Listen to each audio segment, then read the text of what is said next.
په تکلیفونو دې منزل ته رسېدلی کاروان په تکلیفونو دې منزل ته رسېدلی کاروان د احمدشاه او باچا خان بابا ښاغلی کاروان خدایا مننه خدایا د هر قسم نظر نه په امان وساتي شي د نظر به لر او بر سره یو شوی کاروان ډېره مننه السلام علیکم ورحمت الله وبرکاته د غزل دی چې ولې د فکر شو بدل پښتونه ولې د فکر شو بدل پښتونه غیار جو کړی درته چل پښتونه خر یو مننه خر یو بچی د دهشتګرد یادوي در پورې خان دي مکمل پښتونه او دا ته چې درومې د پردو په لارو سالار صاحب دا ته چې درومې د پردو په لارو ښکاري چې سم شولې پاگل پښتونه او باسین صاحب راشه په سمه لار ځان وپېژنه درسو به ناست وي په مورچل پښتونه راشه په سمه لار ځان وپېژنه درسو به ناست وي په مورچل پښتونه او تر 21مې صدۍ ورسېدې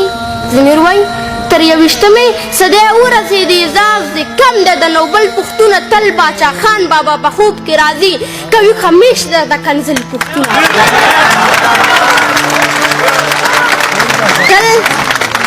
تل باچا خان بابا په خوب کې راځي کوي خمیش درته کنزل پښتونه او خلکو سپوږمۍ ته سفرونه کوي خلک سپوږمۍ ته سفرونه کوي تاله د کټ نه درځي چل پښتونه او د بېوسۍ اوښکې مې راشي په مخ د بېوسۍ اوښکې مې راشي په مخ محبوب چې ووینم ستا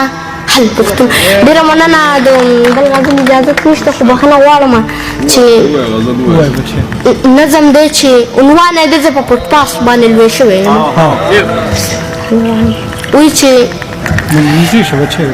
د قیامت ورځې د راتلو د انتظار نه مخکې د قیامت ورځې د راتلو د انتظار نه مخکې په ژوند ستومانه شومه اوس خوشحالي خوند نه راکوي ځمکه مې نه مني د ځمکې خلک مې خم نه مني خپلې ژړا سره بلد یم اوس نه ګوګنېږم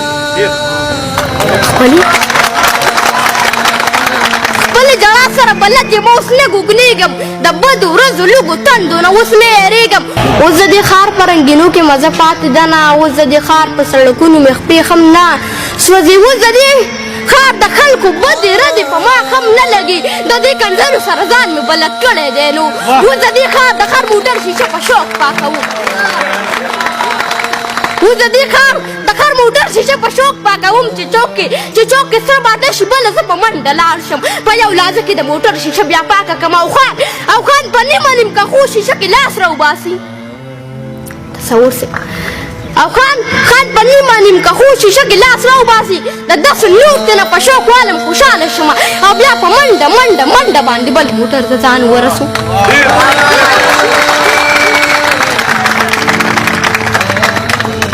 او بیا سالار صاحب او بیا په منډه بل موټر ته ځان ورسوم داسې یو ورځ تر ډېرې اخوا نه مې چا چغې اورېدې نه مې چا ویر اورېدو چې موټر ودرېدو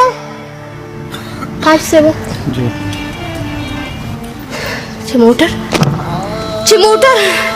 موټر ودرېدو نو یو خپه مې چوره وه خلکو راخلاص کړم سمدستي یې په پټ پاس واچولم د دې موټر نه یو مضبوط سړی راښکته شولو ما ته په بدو ردو سر شو په کنځلو شولو چې اسکرین پسې د ځان مړ کړو د خدای ظالمان